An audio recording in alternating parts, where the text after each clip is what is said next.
Bonjour, chers frères et sœurs. Bon dimanche de Pâques à tous et à toutes. Nous sommes au troisième dimanche de Pâques année C. Et par providence de Dieu, ce dimanche coïncide ou précède l'ouverture du conclave pour l'élection du nouveau pape, le successeur de Saint-Pierre.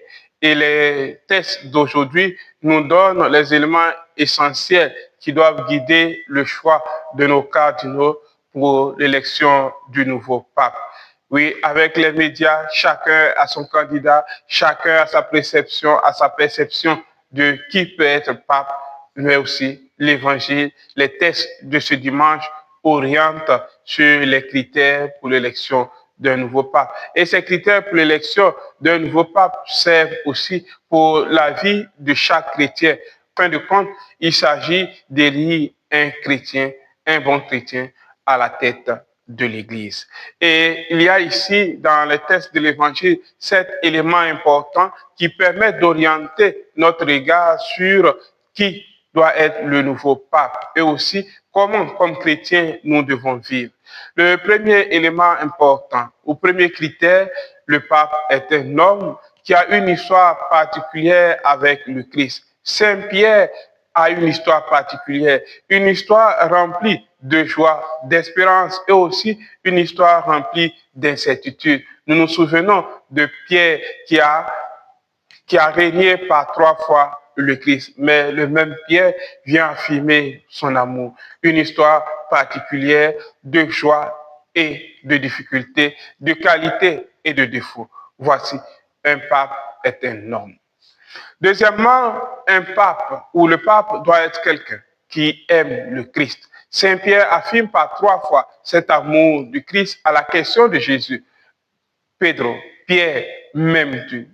Pierre répond, oui Seigneur, tu le sais, tu sais très bien que je t'aime. Le pape est un amoureux de Dieu, un amoureux du Christ.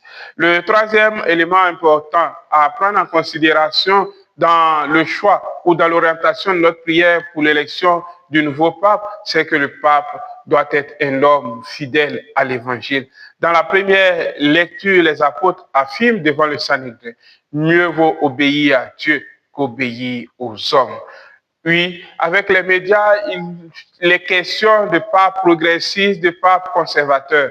Frères et sœurs, pour l'Église, il ne s'agit pas d'un pape conservateur, d'un pape révolutionnaire ou d'un pape progressiste. Il s'agit d'un pape qui est fidèle à l'Évangile, qui ne trompe pas l'Évangile, mais qui est fidèle à l'Évangile du Christ. Le quatrième élément important, c'est de travailler avec le Christ. Nous voyons dans la page de l'Évangile que toute la nuit, les apôtres ont travaillé, ont pêché sans rien prendre. Mais sur l'initiative du Christ, ils prennent 153 poissons. Oui, chers frères et sœurs, la mission, c'est la mission du Christ. Ce n'est pas une mission personnelle, c'est la mission du Christ. Et nous ne pouvons réaliser la mission du Christ sans le Christ. C'est pour cela que le pape doit être quelqu'un qui travaille avec le Christ, qui travaille selon les volontés du Christ. Un homme de prière qui travaille avec le Christ. Un autre élément très important, les disciples ont pris 153 poissons. 153 poissons, c'est le chiffre symbolique d'espèces de poissons connus à cette époque. Et ce symbolisme-là montre l'universalité de la mission. Le pape doit être un homme ouvert à tous, un homme qui ne fait pas de discrimination entre les hommes, entre les nations, mais qui est ouvert à tous, qui évangélise tous les hommes. Très important, le pape doit être un homme qui est prêt au martyre. Jésus, dans la page de l'Évangile, annonce déjà par quel type de mort Pierre devait mourir. Il va mourir comme martyr. C'est dire que le pape doit être un homme qui est prêt au martyr, qui est prêt à sacrifier sa vie pour l'évangile, qui est prêt à sacrifier sa vie pour le Christ. Et le dernier élément, qui est l'élément le plus primordial, qui surpasse tous les autres éléments, le pape doit être choisi par le Christ. Oui, disciples vont à la pêche. Lorsque Jésus apparaît, il confie particulièrement la charge de son troupeau à Pierre. C'est dire que ce n'est pas Pierre qui choisit, mais c'est le Christ qui choisit Pierre. Et c'est pour cela que, chers frères et sœurs, l'Église entière est invitée à prier pour que du conclave sorte un pape qui réponde au cœur de Jésus. Un pape selon le cœur de Jésus, selon le cœur de Dieu. Et c'est pour cela que dans le contenu du conclave, il y a des aspects spirituels pour demander l'inspiration de l'Esprit Saint, l'inspiration du Christ pour que le pape soit un pape selon son cœur. Oui, chers frères et sœurs, nous sommes invités donc durant ce temps du conclave à prier pour que le Christ assiste son Église et élise un pape selon son cœur. Ce qui est dit ici comme valeur que doit avoir le pape sont aussi des valeurs que doivent avoir les chrétiens. Un chrétien, c'est quelqu'un qui a une histoire particulière avec le Christ. Un chrétien, c'est quelqu'un qui aime le Christ.